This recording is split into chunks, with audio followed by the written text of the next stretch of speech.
also a family physician, and I am a staunch supporter of Measure 91. So when Ellen Flanagan, who's running that campaign, wrote to me and said, would you like to introduce Rick Steves? I didn't say yes because of Measure 91. I said yes because of Rick Steves.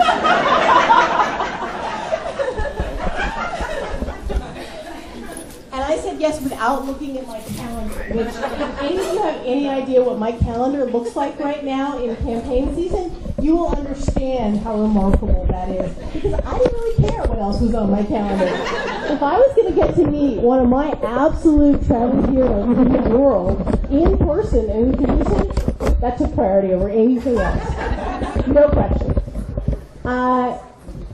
Rick Steves probably doesn't need a whole heck of a lot of introduction. How many of us have read at least one of his books or used one? Okay, yeah. And how many of us have heard him on OPB? Yeah. Or seen his shows on OPB, right? Or done any one of another, taken one of his tours, which I have not had the opportunity yet, but I know a lot of people have. Great. Rick Steves has done something that as much as I love what I do and have done as a physician for 25 years and as a legislator for 3 now, both of which are awesome jobs, he's kind of got my dream job, right? Right? Anybody agree with that? Started traveling at the age of 18 and turned it into one of the most successful, in the right way, travel franchises, I guess, for lack of a better term. But it's in the sense that it's a brand that you can trust. Because Rick looks at things in the right way. He looks at how do you connect with the people? How do you really understand the culture of the places that you're going? How do you understand what's different and the same between the places you visit and where you live back home? And his trips and his books and his programs all talk about those special things. I'm kind of a foodie, and I'll tell you, one of the things I love when I listen to his show is yeah, if I could ask everybody else just to make sure your phones are on silent, that would be awesome. Thank you so much. When I get a chance to listen and I hear them talk about the special foods that are in any given region, does anybody else drool just listening to the radio? I do, right? So I love that kind of travel. I love travel where I get to really connect with people, and that's what Rick understands better than anything. Why am I a supporter of Measure 91? Just because I need to talk about that for 2 seconds before I let Rick talk about not only travel, but also why Measure 91 is so important. As I mentioned, I'm a family physician and a legislator.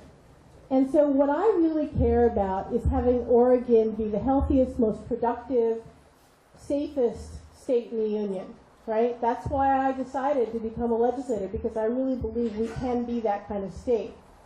Now, just because we allow something to be legal doesn't mean that we necessarily promote people using it, right? It's like alcohol. I don't tell people if they should drink, but I agree it should be legal, right? It makes a lot more sense that way. Same thing with tobacco. I certainly don't encourage people to use that. And I don't think it's really possible to use safely, by the way. But I do think it's possible to use marijuana safely, and I do think that we need to get it out of the criminal world and into, as we say, regulate it, legalize it, and tax it. And let's make sure that if people choose to use marijuana, they do so in the safest way possible. That we know whether there are herbicides or pesticides that have been used in its growth, that we know what the THC concentration, just like I can look at a bottle of liquor and know what the percentage of alcohol is, people should be able to use that kind of standard for THC content so that they know what they're getting. There's no way to do that now. I came this morning from visiting the Coffee Creek Correctional Institution in Wilsonville. All right? That's primarily the women's prison, but they have a lot of men there because they do all the intake for all the people going into the Oregon prison system, men and women.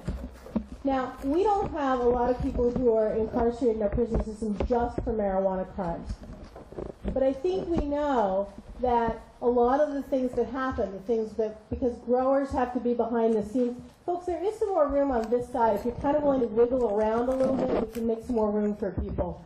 And I'd encourage you to do that. If we can legalize it, if we can bring it out of the shadows, if we can make sure that the growing is controlled by Oregonians, by people who want to do this in the right way, and not by drug cartels, if we can be sure that we're using our water resources properly, and that we understand who's selling this drug, then we're going to be a lot better off. So as a family doctor and as a legislator, voting yes on 91 makes an awful lot of sense. And I will tell you, by the way, I voted no 2 years ago because that was not a good measure. That was not one that was going to protect the safety of Oregonians, which is really my first priority. I read every single word of IP 53, which is now Measure 91, before I agreed to endorse it. And I think we're going to have to do some legislative fixes along the way. That's kind of our job in the legislature.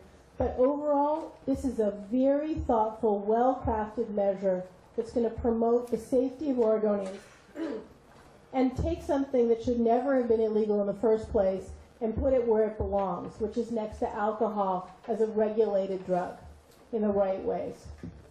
So that's why I believe that it's worth it to me to clear my calendar, to do whatever I can to support Measure 91, and that's why I thank each and every one of you. Now, you didn't come here to hear me. I got to be honest. And I'm really privileged now to hear to introduce the person you did come to hear. Without further ado, Rick speaks.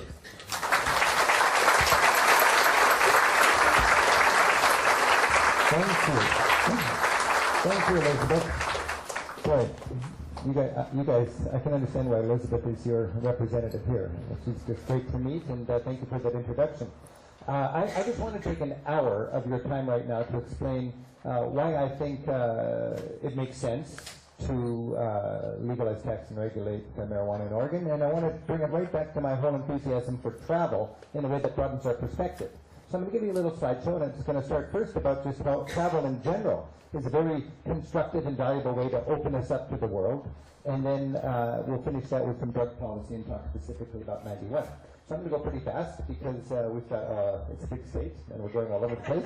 And I just love making this road trip. It is, we're just on day 2 now, and we're 2 years ago in Washington I did about a 10-day, 15-city trip around our state. Learned a lot about drug policy, learned a lot about sharing the importance of this issue, and we're doing the same thing in Oregon now. And what I'm doing is bringing sort of a sensibility that I've figured out from Europe, where a joint is about as exciting as a can of beer, and as I'll explain, Europeans smoke much less than we do per capita. I want to stress that. This is not pro-pot. And I have firmly believe that use does not go up when the law gets easier. There's no society that's had any indication that use goes up when you take the crime out of the equation. America smokes more than the European average by every government's estimates per capita, and the Dutch, who have the loosest laws, smoke less than the European average. Okay? So that's just an introduction to the counterintuitive stuff that you're going to be dealing with as you people in Oregon decide what's right for you. For 30 years I've been teaching travel, and at first it was budget skills, Europe to the back door, 1980s.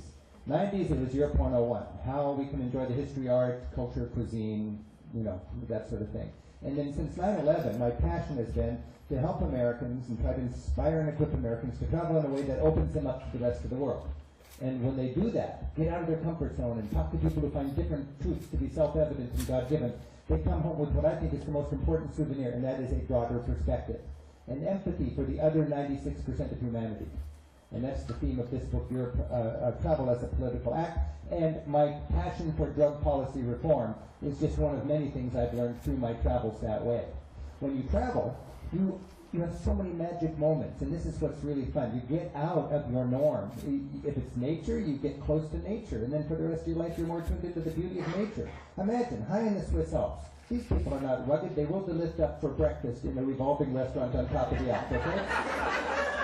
And then for 3 hours, they're walking on a ridge, tight roping on a ridge, high in the Alps. On one side, you got lakes stretching all the way to Germany, and the other side, you got the most incredible alpine panorama anywhere, the Eigermonk and Jungfrau, and ahead of you, you hear the long legato tones of an Alphorn, announcing that the helicopter-stocked mountain hut is open, it's just around the corner, and the coffee schnapps is on. You know, that's a beautiful thing about travel, and for the rest of your life, you're more clued into nature. When you travel, and forgive the light that makes the slides hard to see, but I think you can get the sense of what I'm talking about here. When you travel, culture becomes a little more exciting. And I know from my own experience as a tour guide, for 25 years I took people around Europe on our tours. For the last 10 years I've been just taking our tours and letting my guides do all the hard work. But I know that Americans are threatened by other people that are more sophisticated about something. A lot of my American tourists thought, are you saying you're better than us? No, we just think stinky cheese is really good. Here, smell this. Okay? It's not we're better than you. It's just we really appreciate this, and it's kind of like show and tell on Monday morning when we were kids, right? It's not you're better than somebody else. Just try this. It's really cool. Cheese. The French are evangelical about cheese. You step into a cheese shop, it's a festival of mold.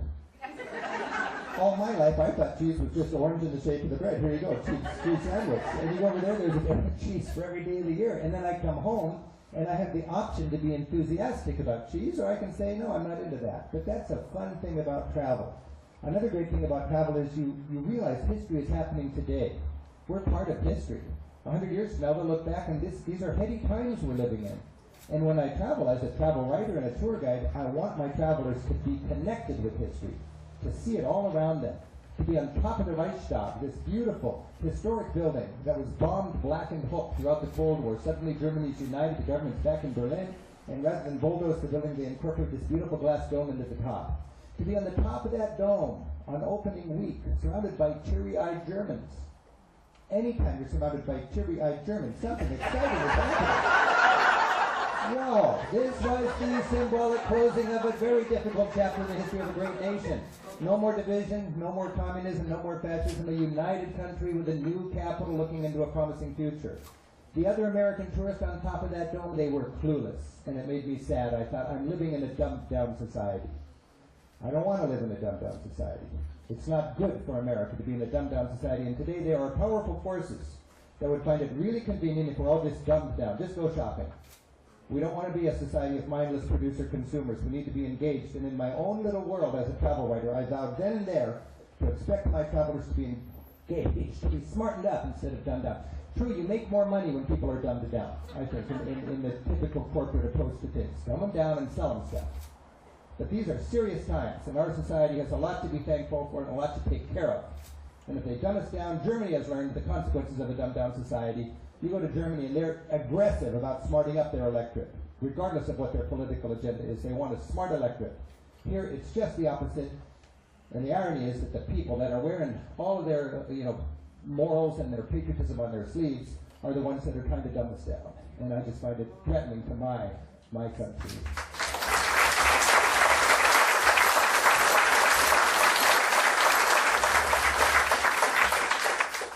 This is where I generally segue into a pledge drive pitch.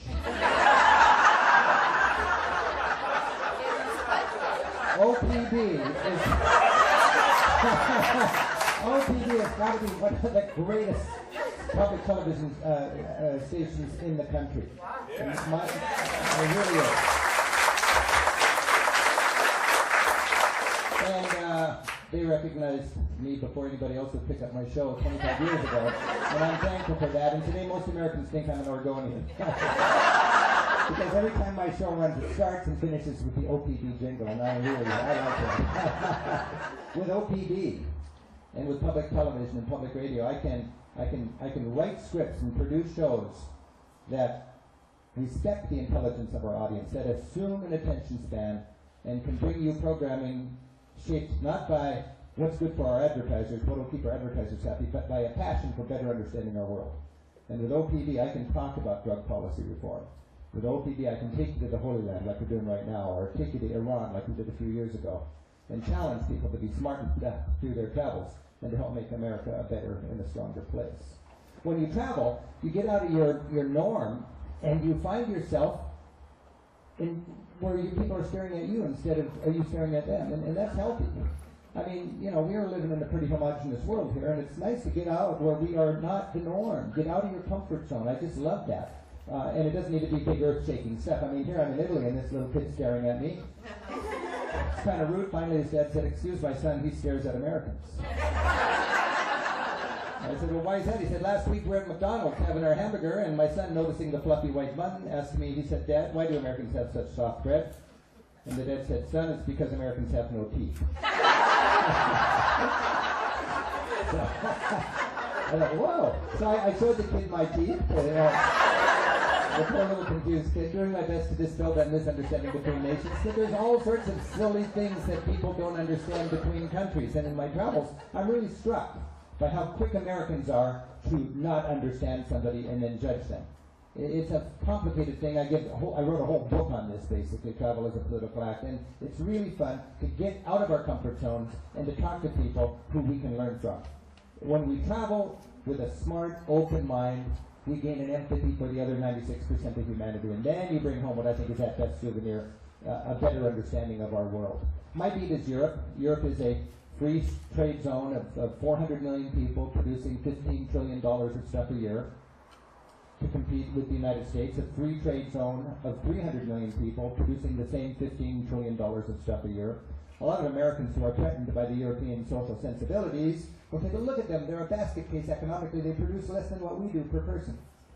Well, that's true. They produce less than we do per person, but they choose to work 20% fewer hours, and by any estimate, they produce as much as we do per hour. And rather than have the shortest vacations in the rich world and work themselves in an early grave, they play more. Okay? So now it's not a judgmental thing. It's not we're better or they're better. It's just important to understand that Europeans know how to work and they know how to play. And they play so much that it's really annoying to a lot of Americans. Here it's Wednesday afternoon in Amsterdam. I'm running around writing my guidebook and I'm wondering what's going on. These grown men are out on a boat playing, and I ask them what's happening, and they say it's Wednesday. You want to get in? There's nothing wrong with that. I mean, it's not good for people who own all the corporations. They want us to work all the time, you know, because they'll make more money. But you do have that option as a society, and that's what I like in my travels. I don't need to come home and embrace everything about that. In fact, I'm thankful that I'm running my business here in the United States, where I can employ people the way I can employ people and provide good employment and make a lot of money and provide a good product. That's the American way of business. It's great. But we can learn from Europe because there's a lot of very important advantages they have over us. One of the exciting things about Europe, I think, is all the diversity you have. You know, every little region has its own pride and its own way of living. And you'd think as Europe unites that they would be losing that wonderful diversity. But in actuality, as Europe unites, counterintuitively, the regions are becoming more distinct and able to speak their small languages. More people are speaking the small languages now than a generation ago, and wave their flags. England just gave Scotland the vote. You want to break away? You can do it if you want to. They discussed it and they decided not to. That wouldn't have happened a little while ago, you see.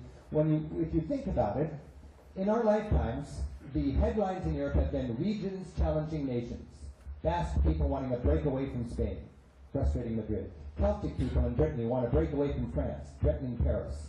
Irish and Scottish people bugging London. Well, now, as Europe unites, London, Paris, and Madrid realize they're not going to be players in the future, and it's going to be Europe that is calling the shot. And as the nations kind of fade away in that regard, the regions are able to wave their flags with a little more freedom. And you find that all over the place. At every city hall in Europe these days, you will find 3 flags. One for the region, Scotland, one for the nation, Britain, and one for Europe. You ask a guy in Munich, where are you from? He might say, I'm Bavarian. Or he might say I'm German, or he might say I'm European. So this is important for us to recognize when we travel. And when we do travel, we'll find all sorts of examples of how Europe is more into the regions. Scotland has a parliament in Scotland for the first time since 1707. That's a big deal. You go to Catalonia, the northeast part of Spain, and you find people are speaking Catalan first, and they're teaching their kids Spanish in school. That you would never have that a generation ago, that's for sure. In fact, if you go to an ATM machine in Barcelona, you'll find 4 buttons on top with 4 languages that are all Spanish languages. Catalan, Espanol, Gallego for the Celtic people in northwestern Spain, and Euskara for Basque people. Then you got a button for German, French, English, and 1 button for everybody else. Now, if you were to go to Basque country, you'd find the same 4 buttons, but Euskara would be first, but Catalan would be up there for sure. Not because Catalonian people need to have their language when they go to an ATM machine in Basque country. They could use Spanish or English, but out of solidarity. These are nations without a state, and they stick together. And now they're feeling their oaths, and it's a fun time to be traveling around Europe. When you think about Europe, it is an economic union. Everybody gives in and takes out. Rich countries give in more than they take out. Poor countries take out more than they give in, because Europe knows it's only as strong as its weakest link. When I first started traveling to 4 poor countries, Ireland, Greece, Spain, and Portugal, literally no freeways. Today they're laced with German-style freeways. And every new freeway, this one's in Ireland, comes with a European flag that says this project has received 85% financial assistance from the European Union. That means France and Germany paid for this road. Now work, use it. We're competing with the United States, you see. It's exciting when you go to Europe and see their passion and their commitment to infrastructure. I was just, for all my life, I've been going to Greece, crossing the Gulf of Corinth on a funky ferry. A little while ago, I came to Greece, and they have this brand new, fancy bridge. And I thought, this is not a Greek bridge. This is a German bridge built in Greece to get those German trucks over the Gulf of Corinth with their gummy bears to sell in the Peloponnesian Peninsula. And that's kind of the spirit of this infrastructure investment. This is the new train station in Berlin. 1,000 trains coming and going a day at different levels, coming in at right angles. It's just breathtaking. I was recently in the train station in Munich taking pictures of birds squished onto the trains of the trains as they arrived. Yeah, and when I looked at that little bird squished onto the windshield of that train, I thought two things. I thought, boy, this is a dangerous continent if you're a slow bird. And I thought, this is a surreal image where I live. I don't know about Portland, but up in Seattle, you'd wait all your life to see a bird squished to the windshield of a train. This wouldn't happen.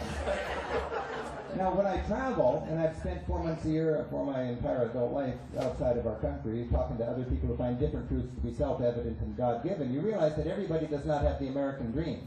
These people have the Sri Lankan dream. That's a good thing. That's not anti-American. That's a celebration. People have their own dreams. Norwegians have the Norwegian dream. Bulgarians have the Bulgarian dream. Moroccans have the Moroccan dream. And when you travel, there are exciting challenges going on, and there are people with spine. There are people with pride. As a tour guide, one of my favorite places to take our groups is Turkey. I'll never forget in Eastern Turkey, where you don't have a lot of famous sites, taking my group around on a tour. And you just have it's just a cultural scavenger hunt, basically. If you see something, you stop and check it out. We saw a high school stadium filled with kids having some kind of a rally. We stopped the bus, went in.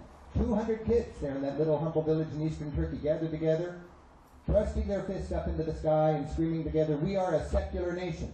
We are a secular nation." I asked my guide, "What's going on? Don't they like God here in this part of Turkey?" He said, "No, we love God, but considering the rising tide of Islamic fundamentalism just over the border to the east, we are very concerned about the fragile and precious separation of mosque and state in our country." It was a pep rally for secularism. That's exciting. That's travel. And I go home thinking, wow, people care about the separation of mosque and state, and it's not that easy over there, just like it's not that easy here to maintain the separation of church and state. And we could talk more and more about that, too. And I'd love to, but I don't have time. Because we got to get to drug policy really quick. But before we go to drug policy, we're going to go to Iran and Palestine. And I've been so thankful to be able to take my public television crew to places like that and help America humanize these countries. What is their baggage? Why do people act the way they do? Why do good, caring Americans agree to the things that we've done as a nation after 9/11? Because of our baggage. We don't endorse that. That's not really us, but we're so threatened by something, we're so burdened by baggage that we can do this or that. It's understandable. It's baggage. We've had Depression baggage, Germany, Japanese baggage, Vietnam baggage, now we've got 9/11 baggage. Other countries have their similar baggage, but different baggage. And Americans are very, very weak at appreciating other people's baggage. We think everybody should have 9/11 baggage. 12 years ago, we lost 3,000 people, 300 million of us. Tragic. But let's get over it, okay? It's baggage. Everybody has baggage. We're the most blessed and lucky and comfortable country on this planet, and we had a hit like that. Okay, let's move on. Now, you know you can't say that in polite company, but you go to little countries that have had huge more baggage than that, and then we can't cut them 2 inches of slack because of their baggage. I wanted to go to Iran and find out their baggage. Why would they vote for a guy like Ahmadinejad, you know? I was afraid at first. I was going to leave my big camera in Athens and take their little sneak camera in because I thought they'd be throwing stones at us when we got to Iran. Got there, and I've never received such a friendly welcome anywhere in my travels. 12 million people in Tehran. It's weird because you got 8-story tall hateful banners, "Down with America," a flag made out of dropping bombs for stripes and skulls for stars. This graffiti is older than the average person in Iran. Down here in the streets are all the people in the traffic jam. I was stuck in a traffic jam one day, and I remember it was just quiet, and the man in the next car asked my driver to roll down his window. He handed over a bouquet of flowers, and he said, "Give this to the foreigner in your back seat and apologize for our traffic." I thought that never happened in Seattle.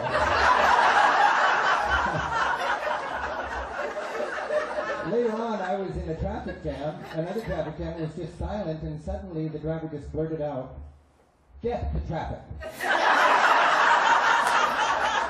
And I thought, wait a minute, I thought it was death to America, or death to Israel.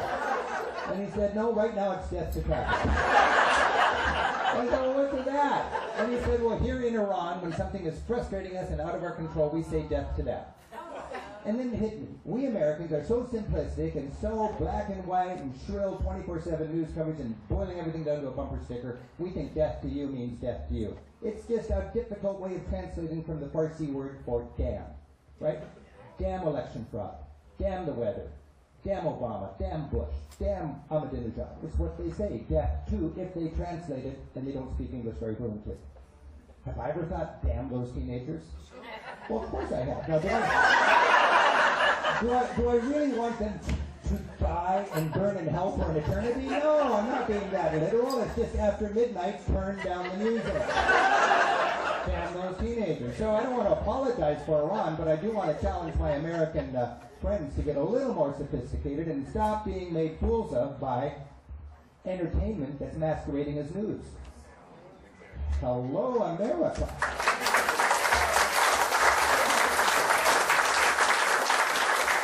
That's when Walter Cronkite said, and that's the way it is. I believe that's the way it was, as best as they could report it. That's when the networks willingly lost money during the news hour to bring us a contribution to our democracy, real news. Somewhere along the line, networks decided we want to make money during news. And they got to jack it up, and they got to have good-looking anchor people, and they got to make it sexy, and if it bleeds, it leads, because if they don't have a lot of viewers, advertisers won't give them a lot of money. It's simple, elementary media 101. And when Americans have their whole perspective wired by fear-mongering, shrill news, I think we're all in trouble. Okay, this is a fundamental thing, and I think we've got to recognize that when it comes to understanding our world. Traveling around Iran, you learn about baggage. I'll tell you, their big baggage is Iran-Iraq war. They were invaded by an American-funded Saddam Hussein in the 1980s, and they lost 200,000 or 300,000 people. That's baggage. That's baggage. And when you go to this, every town has what they call a martyr cemetery, filled with widows who for 30 years have wept on the tomb of their lost loved one, angry at America and Saddam Hussein for killing their son or husband or father. I don't know if she's right or wrong, but that's baggage, and that's real, and that's something we've got to deal with. On my last day of filming in Iran, a woman came up to me and she said, "Are you an American journalist?" I said, "Yes." She said, "I want you to go home and tell the truth. We are strong, we're united, and we just don't want our little girls to be raised like Britney Spears." I thought, we got something in common here. What's with that? And it occurred to me that people that vote for Ahmadinejad are the same people that their counterparts here vote for these kind of politicians. They are good, small town, less educated fundamentalists, motivated by fear and love. It's a very interesting dynamic. We've got it here, they've got it there. Fear and love. Think of the fear in our society lately. Have you noticed it? Everybody's pushing fear in the land of the brave. When I started traveling, it was bon voyage, right? Bon voyage. Now what is it? Have a safe trip. I hope you're going to be okay. Are you sure it's a good idea? In the last year, I've been to Egypt, Palestine, Russia, and Turkey, a lot of interesting places. My loved ones have said, "Are you sure it's safe?" And I say, as long as I'm not traveling to Chicago, I think I'll be just fine. We've got to get a grip when it comes to fear, and if all you care about is fear, I'll tell you the worst thing you can do is stay home. Because then someday we'll need to be fearful. We need to get out there and understand what's going on and be in a mindset we're more inclined to build walls and less inclined to build bridges. So I was just in the Holy Land, and OPD is airing my Holy Land Hour coming up this month, and I forget when it's going to air, but if you get a chance to view that, I'm very excited about this program. The Holy Land's a complicated area, and it goes way back to 1900 BC to this guy, Abraham. And this is his tomb in Beaverton. And it's got a bulletproof pane of glass around it, so Muslims can worship in a mosque here, and Jews can worship in a synagogue there. And it is so interesting. And I was there on Israel's Independence Day, 65 years of Israeli independence. It was exciting, it was uplifting, and then a mile away there's a wall, and on the other side they're having a festival also. It's called the Day of Catastrophe. Every day Israel celebrates its birthday. 4 million Muslims, Palestinians celebrate the Day of Catastrophe. I don't know what's right or wrong. My show doesn't give answers. It provides a context so we can better understand that complicated mess. But I'll tell you, to go into a little Israeli settlement in the West Bank and find all sorts of wonderful people and their children in the parks with little toy guns shooting imaginary Palestinians, I think that's crummy. And then I go into a refugee camp in Palestine and I find grubby little kids with their toy guns shooting Israelis in their mind, and I think that's crummy too. And then I think when I was a kid, I was a grubby little kid with a toy gun shooting Indians, wasn't I? I don't know about you, but that's pretty crummy too. And it occurred to me, our parents just give us toy guns so we can shoot their enemies. And Israel's built a wall so the young generation can't talk to each other, and all they get is their parents' baggage. This is a very exciting place to learn about, and in our media, the way it is, in commercial media, nobody wants to touch it, you see. But in public media, we can go there. And it was very interesting to talk to good Israelis and talk to good Palestinians and try to understand what's going on in Palestine. I just love the experience there. You can learn more about it on public television or from their website. In Europe, they're really into liberty. In fact, in this town, they've got twice as much as us. This is the hometown of Salvador Dali, Cadaqués in Spain. And I just love traveling around and finding charming ways that people celebrate how they live. In a little town in Italy, every year the older kids teach the younger kids how to make a good ravioli.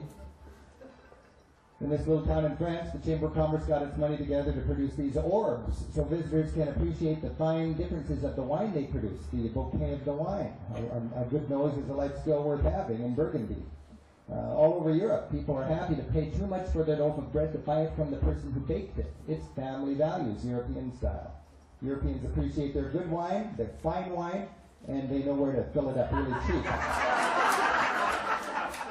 And this is the kind of stuff I teach. I do want to remind you, as you came in today, a lot of people are interested in hearing me talk about, budget European travel or whatever. I hope that you picked up this newsletter. We've got piles of them over there. If you could just one to a family, because we've got a 10-day tour here about our 10-city tour. But grab one of these newsletters that gives you a whole rundown on our program.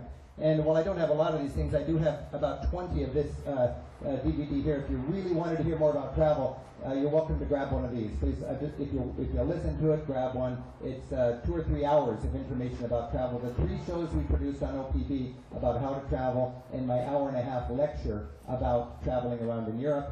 And also there's a 45-minute virtual front door seat on one of our tours that we bring around Europe. We take 500 groups every year.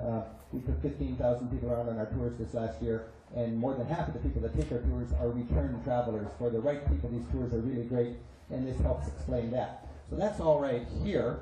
And after we're done talking, you can take a look at that if you'd like.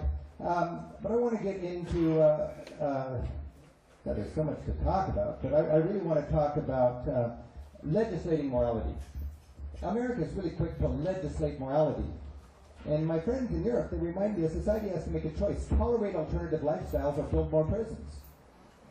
And then they remind me, and you Americans lock up 10 times as many people per capita as we Europeans do. Either you are inherently more criminal, or there's something screwy about your laws.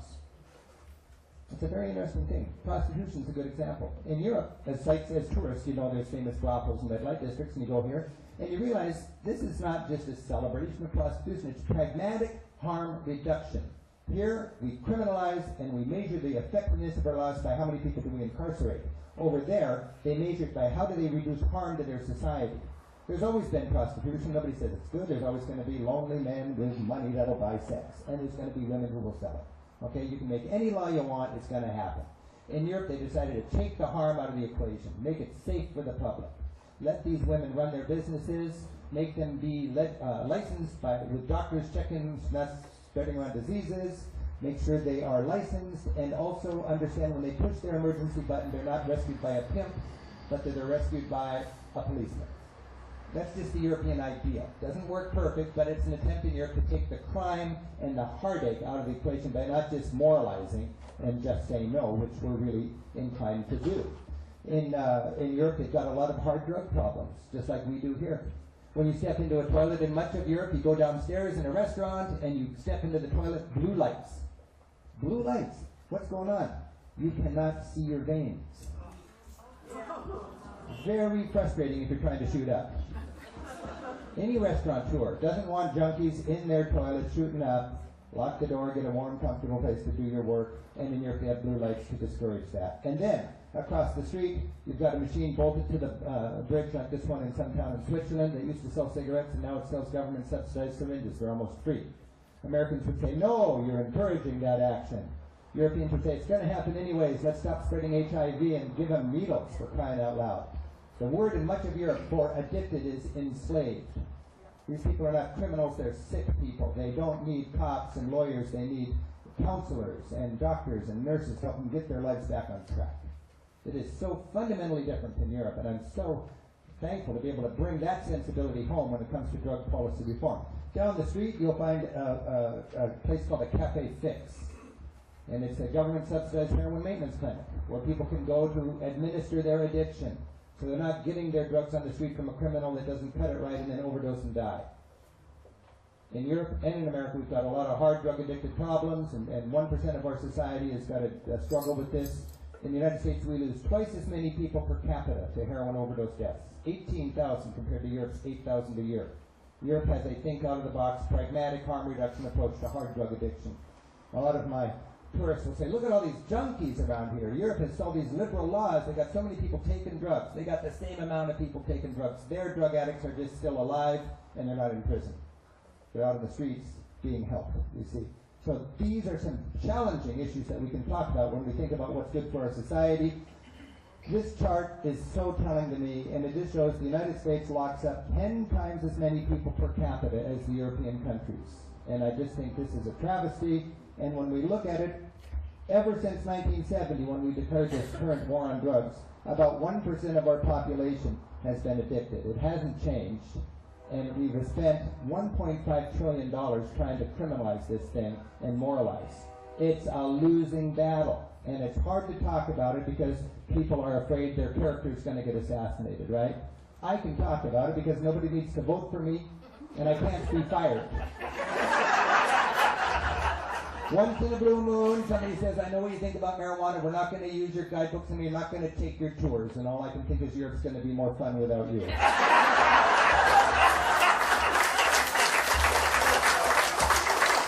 I've been talking about this for 15 years. I've been talking about it since it was really dicey to talk about it. I've been a board member of Normal for 10 years. I'm a pretty paltry celebrity, but it's kind of sad how few celebrities want to risk their persona to talk common sense to America on a very important public health issue like this, and a civil liberties issue, and a pragmatic harm reduction issue. And I'm so thankful to be here, reminding my American friends that in Europe they're really good at pragmatic harm reduction. This is when I'm in Scandinavia during graduation time, May and June, the streets are filled with noisy, drunk teenagers. And I'm going, boy, what a crazy society. Then I talk to people, why do you have all your drunk teenagers out in May and June? And they say, because it's graduation time, and teenagers tend to drink and drive and die at their graduation parties. And Scandinavian parents would rather not force their kids to say they're not going to drink and then have them drink and lie and drive and die. What the parents do is they host the keggers. The parents hire a truck, the kids decorate it, and the kids go with somebody else driving from family to family getting shit-faced. And the parents are pouring the beer. Now that is a tough sell in America, but I'll tell you, in Scandinavia they lose a lot fewer kids during graduation season in drunken driving incidents, you see. And that to me, it might be a little extreme, but that's pragmatic harm reduction European style. And I think it's exciting to think in Europe that they recognize hard drugs are evil and dangerous as can be. Soft drugs, marijuana, can be treated like alcohol and smartly regulated.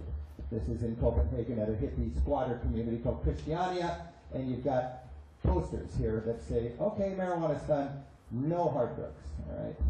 Now when I leave this place, this is Christiania in Copenhagen. It's a squatter community. A lot of people that live in geodesic domes, and they swap things together, and they kids run around barefoot and hugging trees. And when I leave that place, they say, be careful with your marijuana, because here in Denmark we have to arrest a couple pot smokers every year in order to maintain favored trade status with the United States of America. And yeah, that's what I thought, and I couldn't believe it at first, and then I've been more and more into this, and I realized that yes, the United States made a law in the United Nations, exhorted every other nation to sign this law, and it requires all nations together to wage trade sanctions on any nation that dares take the crime out of the equation and treat drug abuse as a civil liberty for adults and an education and a health challenge for young people. It's embarrassing. That's why you hear the word decriminalize, because people don't have the nerve to legalize because they're going to deal with a trade war with the United States. That's one example of how hell-bent our country is on keeping this reefer madness war going on against marijuana. And it's very interesting. Now, Europe, it's hard to paint Europe in broad strokes, and every country has a different approach to marijuana, but generally in Europe, a joint is about as exciting as a can of beer, and it's just not that big a deal. What they've never done in Europe is figure out the backside like we are here in the United States. How do you produce it and wholesale it and all of that? It's called the gray area in Europe, and the government just says, don't tell me about it, and let's just control it and legalize it and this kind of thing. In some countries, they don't want to have it sold in coffee shops like in the Netherlands. They will let you grow it on your own. And that's an interesting approach because they don't want it to be an industry. So everybody can go to shops in whatever country you like. Here, if you go to Spain, you see a lot of marijuana leaves as shingles hanging out of businesses. And you can get everything you need there to grow your own pot, and then you can enjoy it with your friends. The fact is, most people don't want to go to the trouble of growing it, so they have growers' clubs. And technically, they're growing it themselves, and everybody has access to a couple of plants a year or whatever. But the point is, they're not arresting people for marijuana. In the Netherlands, of course, you can even buy your cannabis starter kit there. And in the Netherlands, you've got the coffee shop model. And the coffee shop model is interesting. Again, they have not dealt with the complicated backside like we are in Washington and Colorado. They just don't really want to know how it's produced in a wholesale kind of way and distributed, and it's usually done in little cottage industries. They no longer import marijuana in the Netherlands. It's all grown locally. They're expert with their greenhouses, and they can get you all the strains you want. I mean, if you like the Moroccan stuff, they can grow it right there, Moroccan style or however that is. In the Netherlands, they realize that it makes a lot of sense just to have your soft drugs here so they can deal with the hard drug problems. Okay, that's a very important thing to remember. It's just they're having the quasi-legal marijuana because they want to focus on the hard drug problems. In Amsterdam, there's an area called Zeedijk, which is the old sailor's quarter. It was a no-go zone for a place a couple decades ago. So dangerous, so many pushers out in the street. There was one bridge called Pill Bridge, because that's where all the pills were sold and so on. And since they have decided to basically legalize marijuana and focus on hard drugs, all of that roughness and scariness in the streets is gone, and these neighborhoods now are gentrified.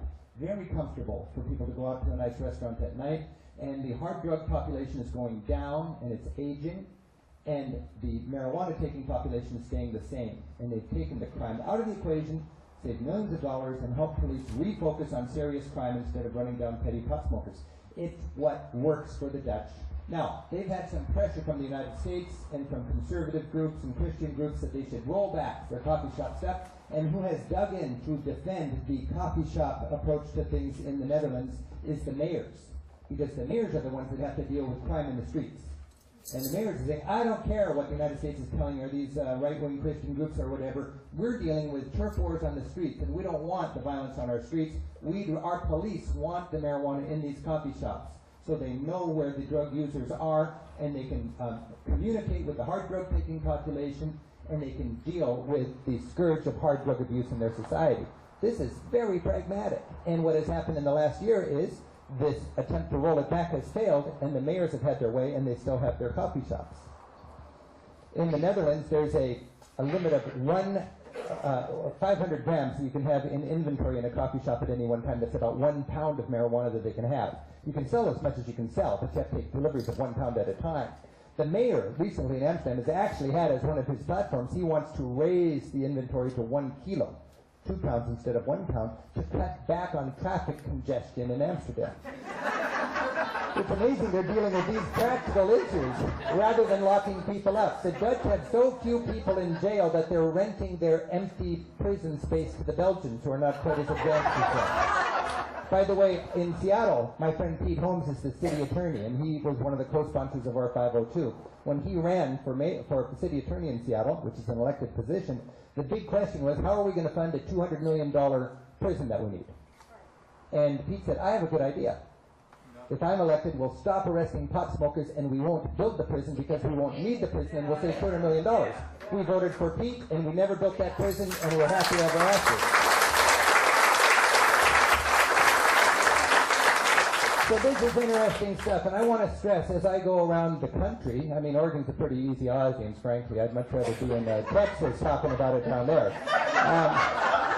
What I know about this is from talking to people who are public servants.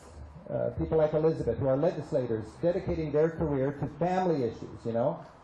Two of my favorite legislators in Washington State are very well known in our state for their passion for children's issues. and they were outspoken supporters of 502 because legalizing, taxing, and regulating marijuana is good for children. That's a whole nother lecture. I don't have time to get into that. But the most dangerous thing from a parenting point of view about marijuana is the fact that it's illegal. Because one little indiscretion on a kid, it's going to send them down the wrong road. They can't get a loan, they can't get a job, they can't get into school. Rich white kids are not being arrested. It's poor kids and kids of color. It's a racist law. And local legislators have the courage to speak out on this. They are public safety servants, and they are bold to talk about this. And these are the people that have supported I-502. These are the people that are supporting Measure 91. It's not potheads. 2 years ago, you had a pot-friendly law, and those of us in drug policy reform didn't like it, frankly. We want a law that respects the reasonable concerns of people here for safety for kids, for safety on the roads, for protecting the rights of employers to enforce whatever standards they want in their workplace, for taking the money out of organized crime and this huge black market. It rivals apples in Washington State, the marijuana business, and it's all illegal, enriching and empowering gangs and organized crime. I was just sitting in my governor's house a couple days ago, Jay Inslee. He's so thankful that we've arrested 5,000 fewer people this last year because of the 502, and that instead of enriching gangs and organized crime, we are generating literally tens of millions of dollars for Jay Inslee so he can have programs for educating, treating, and helping law enforcement. This is so right in so many ways. In Oregon, 13,000 people have a run-in with the law every year because of marijuana. That's very expensive. In New York was notorious for shaking down and arresting people on the street for marijuana. They did it at the end of the day because it takes 3 or 4 hours to book somebody on a marijuana possession charge, and these cops were getting time and a half. It was a scam for them, and it's ruining all these lives because they wanted to get time and a half. When you look at who speaks against Measure 91, I challenge you to ask, what is their motive? What's their passion? Why are they going around the state and talking about this? Our most outspoken opponent was making $3,000 a day for his gigs, and his plane ticket was paid for by pharmaceutical companies. You should know that when he says you should continue locking up poor people and black people in the state for marijuana. You should know that. I'm down here because I got nothing better to do. I should be up in my office selling tours and writing guidebooks. But for me, this is a very exciting opportunity. I'm down here on my own penny because I think it's good citizenship for people to speak out. And I think the United States needs progressive states like Oregon and courageous states like Oregon and Washington and Colorado to end this war on marijuana. So I get to speak out. I get to talk that. I'm not talking to travelers here. Well, in a way, they're travelers. But this is HempFest in Seattle, where we have 100,000 people getting out, and I've been talking here for 10 years, and it's a celebration of civil liberties. And I get a chance to go to Europe and hang out with people who just see it differently, and I think this is just an exciting opportunity. I just have about 10 more minutes, and I want to quickly just go through some notes about drug policy here before we call it good. There's 4 dimensions of the marijuana sort of debate and discussion. Some people think ganja is just great. Some people think it's a very important industrial thing. Some people are really into the medical uses of marijuana, and other people are interested in civil liberties, pragmatic harm reduction, and public safety. That's the end I'm coming from, quite obviously. I think there's cases for the others, and it's just a different lecture. I do have some little gifts for people, and I wanted to have a little trivia contest. You get a choice here. You get a hemp bag. I love this hemp bag that we make. It's just a hemp version of the other bags that we make. And I've got a book called Travel as a Political Act. And we've got a movie called Evergreen, which tells the story of how Washington legalized marijuana in the 2 years ago. And I'm just going to ask a couple of questions, and then the winner gets to ask what they want, the hemp bag, the guidebook, or the movie. We'll see what's really popular. Why did George Washington encourage all citizens to grow hemp? Raise your hands if you have an idea. They use it for rope and every other thing that is grown and needed, and also because the British, the British before we had the Revolution, it was national security, you're right, okay. they actually supposedly made farmers, if they didn't farm hemp, yeah. they were taxed. Okay, so the thing was they needed canvas and ropes and rigging for their Navy and so on. Would you like a hemp bag or a guidebook written by Rick Steves or a movie? The hemp bag. I like the book too. There you go, thanks. Another question, how many thousand people did not get arrested last year in Washington for smoking pot? 5,000. I gave you the answer already. What would you like? I'll have the book. The book. Good man. All right. When Nixon classified marijuana as a Schedule I drug, more dangerous than cocaine, on par with heroin, what year was that? 69. Who said 70? You're a good student. And what would you like, a bag or a movie or a book? A bag. All right. He answers a second Can you time. hand it back, please? All right, 1970, Nixon put marijuana Schedule I. It's been Schedule I ever since then. Who was he mad at, to do that? Who said hippies? You already got a contest. All right, hippies. All right, what do you want, a bag or a book? A bag. This hemp bag doesn't sell as well in Seattle as it does down here. All right. And why was he mad at the hippies? In what, for what issue? Vietnam. You all get. Okay. So you know what Measure 91 does? It legalizes the purchase of 1 ounce for adults. It doesn't change anything for kids. It doesn't change anything for medical or workplace rights for employers or driving on the road. It's still a felony to drive intoxicated. It's a smart law. I want to stress that. It wasn't a smart law 2 years ago. In 2010, California had a law that was too pro-pot, and it didn't work. Washington and Colorado learned from that. And in 2012, we had more mature, public safety-oriented laws, and we got more votes than Obama did 2 years ago. Your law has learned from our laws, and it's smarter yet. It's a very mature law. That's why law enforcement and legislators and people in public service that understand the needs of safety and public are endorsing this. My friends who are really the wonks in drug policy reform in this country call this law the gold standard of marijuana tax, legalize, and regulate laws in the United States right now. You have a very smart law, and it can be tweaked by the legislature after it wins. That's important. I want to remind you that we don't have a utopian drug-free society, and we never will. And there are people who are opposition just saying use is going to go up. Well, it's already up, and it's not going to go up more, and you're not going to have a drug-free society. There is a reality that people smoke pot. It's the same reality that people drink beer in the 1920s and 30s. And it takes smart, courageous people to realize that the laws against it are causing more harm than the apparent drug abuse itself. When you think of the status quo right now in our country, 800,000 people a year are being arrested for marijuana possession. 80,000 people are in jail today because of marijuana charges. You've got a huge black market all over the country enriching organized crime. You're arresting 13,000 or citing 13,000 people a year here. 40,000, when you think of all of the numbers about this, in Mexico, 40,000 people have died in a very bloody turf war because of drugs, to a great extent because we insist on keeping it illegal. Think about No Country for Old Men. It's an American law that criminalizes this stuff, that makes it like gold, and all this fighting over it. Some Oregonians are nervous, and they say, why do we rush into this?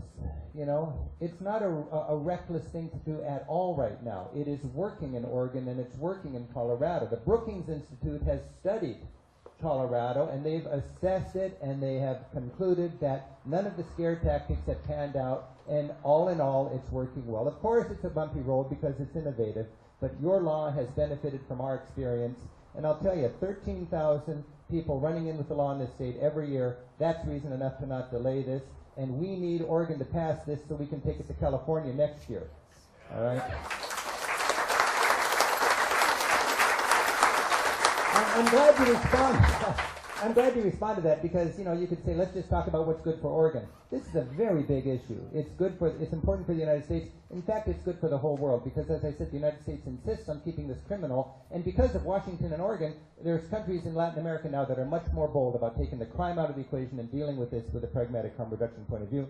Uruguay has legalized, for instance, because we have broken the lock that our government has on this issue. So we've got a track record. very, very quickly, use will not go up. I want to stress that. Every country's track record has learned from their experience that use does not go up when you regulate. There'll be a little spike in usage, and then it'll settle down, and it'll just be boring. We'll take the sexiness out of it. And, you know, the Dutch, they hardly know what marijuana smells like. The musicians and the bohemian smoke down there, and the tourists get all giddy to check it out. But for the Dutch people, it's just not an issue anymore. That's important. A lot of people say it's a gateway drug. The only thing gateway about it is the illegality of it, because then it's sold on the streets by criminals who have a vested interest in getting you hooked on something that's more addictive and more profitable. I'm running out of time, so I can't talk about a lot of these issues that I have just skirted. I do want to remind you that I want to review the reasons to favor this. There's the Jim Crow aspect of it. The NAACP looks out for the concerns of the black community in our country. They have endorsed California's attempt. They endorsed Washington's attempt. The NAACP understands the racism built into this law. Again, it's poor people and it's people of color that are getting arrested, and it is a devious way to disenfranchise black people, frankly. That's just so important. Fiscal responsibility, it's a huge, smart way to honor the limited resources of your law enforcement people, to let them refocus their important energies on real crimes instead of running down petty pot-smoking things. We can learn from history. In the 1930s, Mayor LaGuardia in New York said, when a society has a law on the books that it does not intend to enforce consistently and across the board, the very existence of that law erodes respect for law enforcement in general. We have a law right now that is a laughingstock. It is, cops are in a very disrespectful and difficult bind because they know it's not right, but their job is to enforce the laws. I was tailed by one of Joe Kulikowski's guys up in Seattle when he was the police chief up there. He knew my lecture as well as I did when I was giving this talk, and I became friends with him. And he's a beautiful man. He's the police chief of Berkeley right now, Mike Meehan. And he's a good guy, but he's wired to see it in this sort of anti-drug kind of crusader way. After dinner one time, I was stepping out with Mike, and he just said in a candid moment, "Rick, why are you so into this? You're a rich white guy. You can smoke pot for the rest of your life with your friends and just use some common sense, and you'll never get arrested." And I said, "That's why I'm into this, you know." That's exactly why I'm into this, you see. We had a law in Seattle 10 years ago called I-75. Very best we could do then. And it made marijuana arrests the last priority for law enforcement. We couldn't go against the federal law. We just said, when you've done everything else, then you can deal with marijuana, essentially making Seattle stop arresting pot smokers. A lot of people thought this was a little bit too much. 10 years later, friends and foes assessed that law, and it was a beautiful thing. Teen use did not go up, crime did not go up, DUIs did not go up, money was saved, and law enforcement resources were redirected. It's a beautiful thing. So this is a big year. This is a very big year. We had the evolution in medical marijuana. It was led by the West Coast, and now half of this country is honoring the need for medical marijuana. And as long as states have smart laws and follow them well, the feds have stayed out of it. If the state has a chaotic law and they just joke about it, the feds come in and bust them, okay? We've got a smart law here. This is the next evolution of that as we break the prohibition of our age. Washington and Colorado have done it. You're going to do it, and Alaska's going to do it. And to me, this is really quite exciting. I want to remind you, we've got a little while before the election. The turnout is an important issue here. If you want to learn more about it, you can go to the Vote Yes on 91.org.com website and read all about it. If you go to my website, ricksteves.com, right on the homepage, you can click drug policy and read about everything I've written on this. You can get these notes for this talk if you want to share it. If you go to YouTube, my talk I gave 2 years ago in Spokane is on YouTube. And it's a nice tight 18-minute look at this if you've got friends that'd like to more about it. And it's pretty much applicable to what's going on now. Just go to YouTube and look for Rick Steves Spokane. And if you just Google Rick Steves marijuana, you'll learn more than you ever wanted to know about the topic. But I just want to thank you for your interest in this and remind you, this is not hard on drugs or soft on drugs. This is an opportunity for Oregon to take the lead to be smart about drugs. Thank you very much. Thank you. That's Rick Steves presenting in Beaverton earlier today at noon Pacific time at the Ava Roasteria Gathering Center. I don't know what it's called, a conference center, something like that, in Beaverton, Oregon. Rick is continuing his tour tonight. He'll be in Salem, Oregon, and tomorrow making his way down south to Medford. So we'll bring you coverage from Medford tomorrow. on the Russ Belville Show. Oh, no, wait, he's in Corvallis and Eugene tomorrow. My bad. Corvallis and Eugene, and then Medford on Friday. We'll still bring you coverage, so make sure you stay tuned to that. We'll be on the RB Live channel at the bottom of the 420radio.org main page. Until next time, take care of each other, Tokers.